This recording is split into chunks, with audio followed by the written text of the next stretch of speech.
Et bonjour les amis, j'espère que vous allez bien.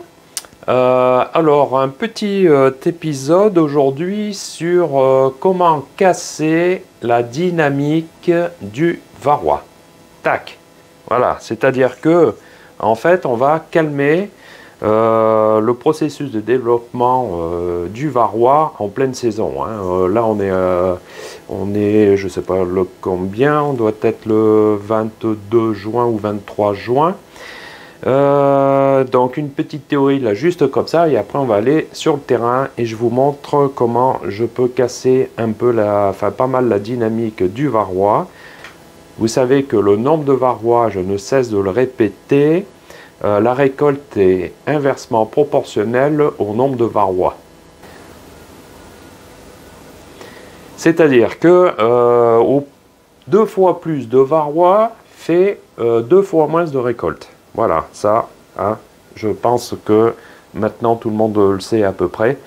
Donc, je vous montre comment je fais cette lutte biomécanique pour supprimer un grand nombre de varroa dans mes ruches sans utiliser de produits.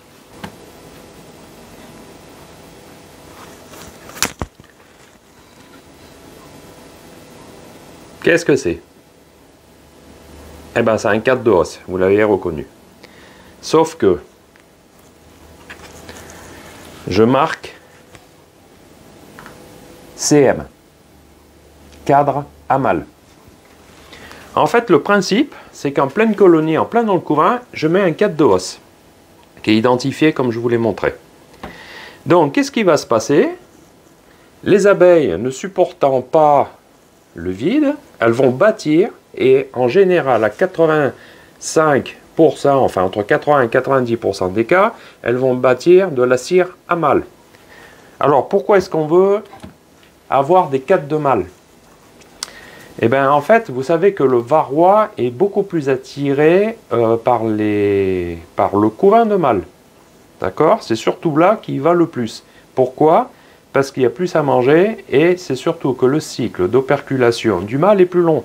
Donc le varroa a le temps de se multiplier dans la cellule du varroa. Du mâle. Pardon. Donc, qu'est-ce qui va se passer?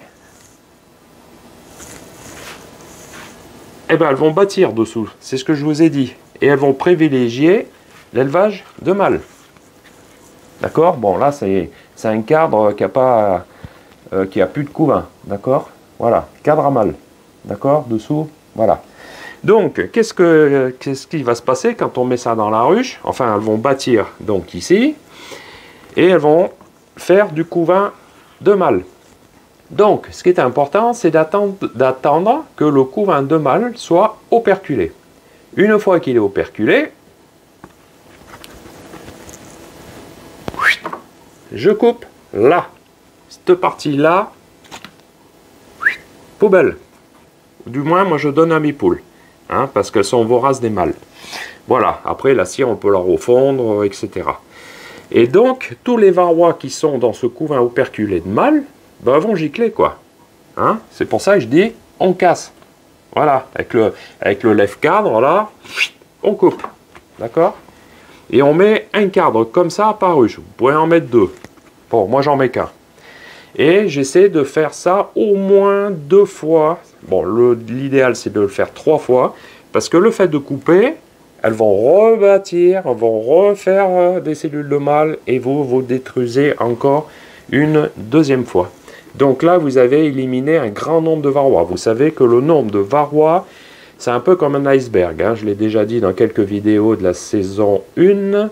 Où il y a les 2 tiers des varroa qui sont dans le couvain, hein, surtout le couvain de mâle. D'accord? Alors quand on commence à avoir dans la colonie du varroa, eh ben, je vous dis pas tout ce qu'il y a dans le couvain. Hein. Voilà, il ne faut pas s'étonner de perdre après des colonies l'hiver. Hein. Donc voilà. Donc, voilà la lutte biomécanique que j'utilise. Bon, c'est pas quelque chose que j'ai inventé, c'est quelque chose qui est connu. Mais voilà. Donc, je vais insérer un cadre comme ça dans une ruche. Elles vont bâtir et j'attends le couvain de mâle et j'enlève cette partie-là. D'accord? Donc maintenant, il nous reste à aller au rucher et je vous montre comment je coupe ça dans une colonie. On va prendre une colonie ou deux au hasard et je vous montre comment je fais ça. Hein? Allez, à tout de suite.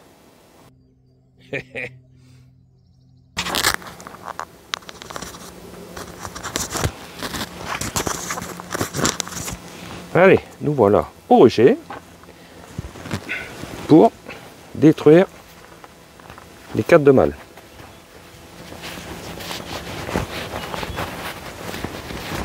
Il est évident que si on fait une sélection de mâles, bah, c'est pas le moment de les détruire. Hein. Ça, c'est autre chose. Hein. Ne pas confondre. Hein. Voilà. Allez, hop. On y va. L'enfumoir Baudard. On va choisir une colonie comme exemple. Alors pas celles qui vont partir en transhumance parce que j'aime pas trop les visiter avant. On va prendre celle-là, tiens, au hasard. C'est laquelle? On va donc regarder, enfin détruire le 4 de mâle. Alors est-ce qu'on y est? Non. Ouais, ça devrait être bon.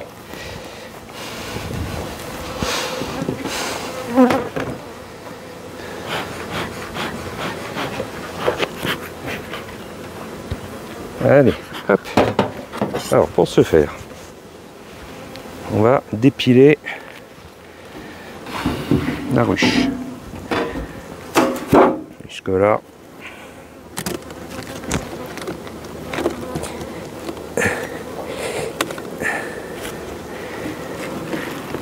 Oh. Là.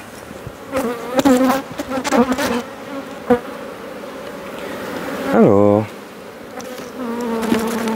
qu'est-ce qu'on voit? Ben, on voit une ruche. Pardon, qui dit. Alors, je rappelle donc toujours une partoche que j'ai ici. Est-ce que vous voyez? Oui. Un cadre rouge, c'est-à-dire un cadre de l'année qui est repéré qu'un feutre noir, qui veut dire que c'est ma propre cire qui est recyclée. Ça, ce sont les cadres de couvain qu'il y a, d'accord. Un cadre blanc, donc il a 2 ans. Un cadre bleu qui en a un peu plus. Et là, un cadre vert qui commence à dater. Il va falloir le changer, celui-là. Hein. Qu'est-ce qu'on voit? CM, d'accord? C'est ce que je vous ai parlé, cadre à mâle. Alors, qu'est-ce qu'on fait sur la lutte biomécanique? Donc, on va le sortir de suite. Vous allez voir que c'est très rapide.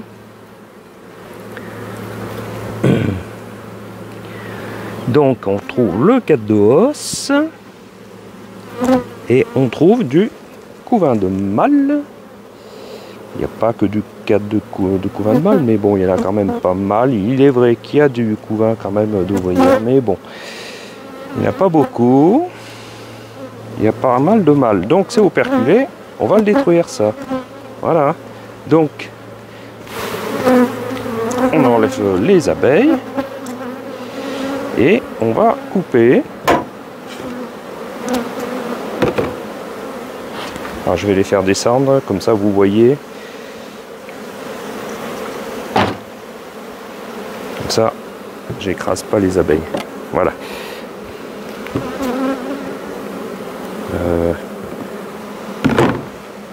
On va faire comme ça. Ok.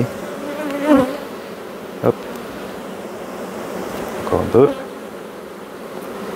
Voilà. Et ça, je peux vous dire que les poules, elles aiment bien. Hein. D'accord. Avec un couteau. Alors l'idéal, c'est un petit couteau à dents. Je trouve que ça va pas mal. Donc là, eh ben, il va être détruit. Et ainsi de suite sur plusieurs ruches. Donc, ce cadre CM comme cadre à mâle. Donc on voit bien du couvain d'ouvrière. Je le remets dans la ruche. Et elles vont rebâtir et refaire un cycle de mâle. Et ainsi de suite. D'accord?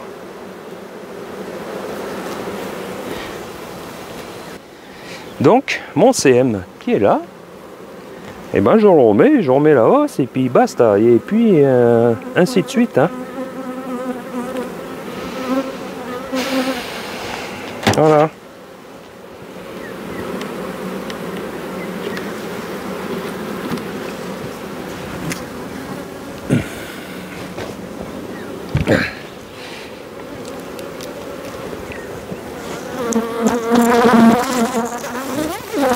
Pas bien, non?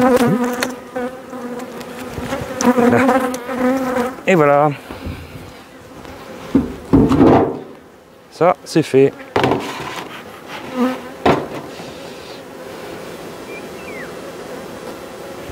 Voilà la lutte.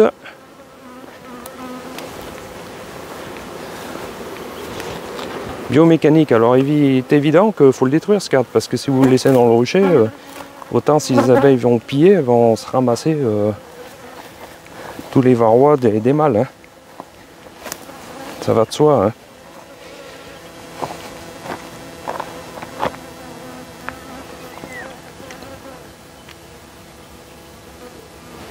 Voilà, voilà, les gars, les gens, les enfants, enfin non, pas les enfants quand même.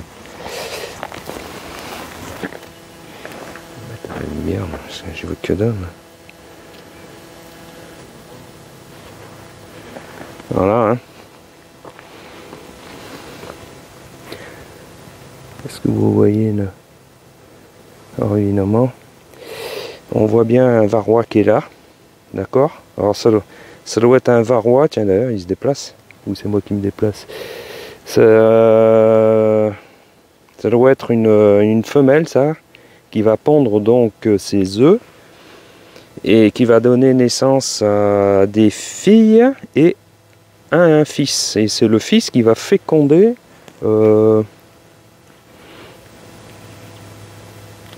ses frères, ses sœurs, pardon. Bon, j'en ai pas beaucoup. Il est vrai que je fais cette lutte bon, depuis un moment. J'en ai pas beaucoup de varrois. Mais j'en ai quand même. Hein. Voilà. Il y a encore un là, tiens. Voilà, voilà. Vous voyez un peu l'importance hein. Bon, pas obligé de le faire, mais moi, ça en enlève énormément. Hein. Voilà.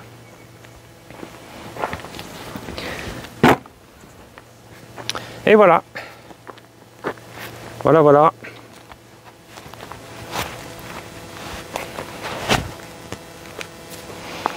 Le pourquoi du comment et pourquoi est-ce qu'on fait cette lutte biomécanique.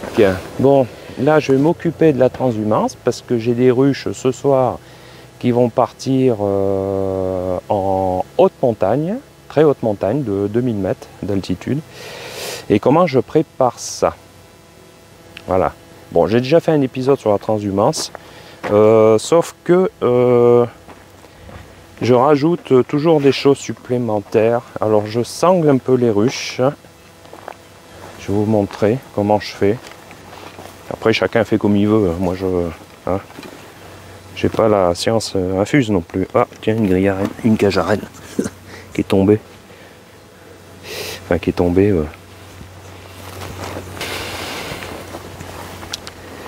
Alors comment ça se passe?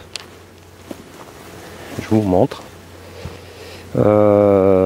C'est une ruche que j'ai déjà ouvert, hein, l'entrée. Enfin l'entrée. J'ai enlevé la grille. Tiens d'ailleurs celle-là, il y a pas mal d'herbes. Voilà. La grille, elle est là. Sur la toiture, prête à dégainer. Hein. Je vous ai expliqué pourquoi je faisais ça.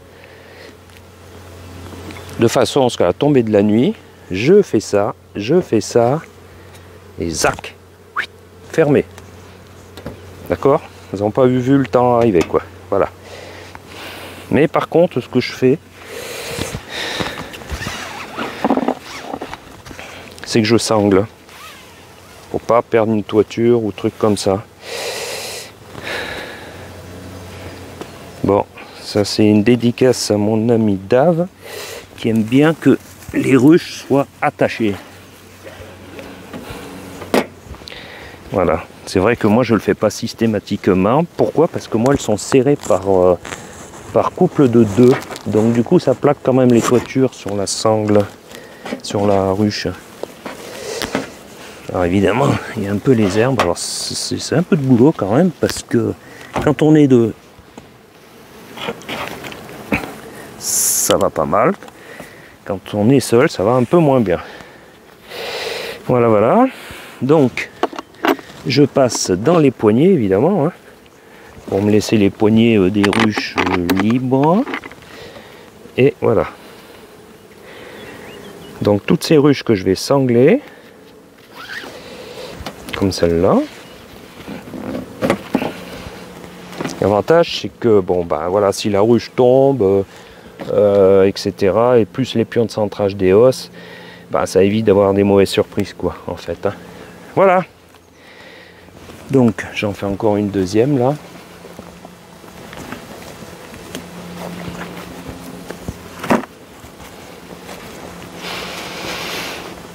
Voilà, un peu des travaux divers et variés dans le rucher. Aujourd'hui, je fais un peu de tout. Je fais du greffage, starter, finisseur. Je fais préparation, transhumance, destruction de cartes de mâle. Voilà, voilà, pour optimiser un peu les kilomètres quand même.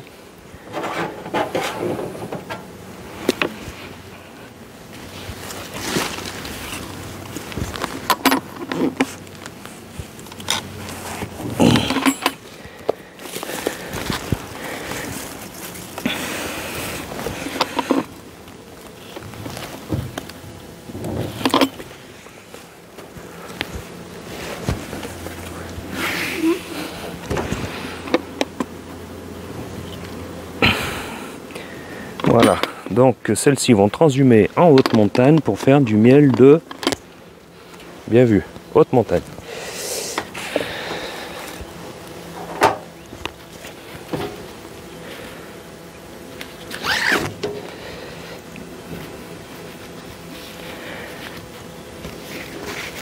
Comme ça, ce soir, hop, il n'y a qu'à les fermer et les charger directement. Merde, putain. Faut passer dans les poignées, sinon quand on les attrape dans les poignées, voilà.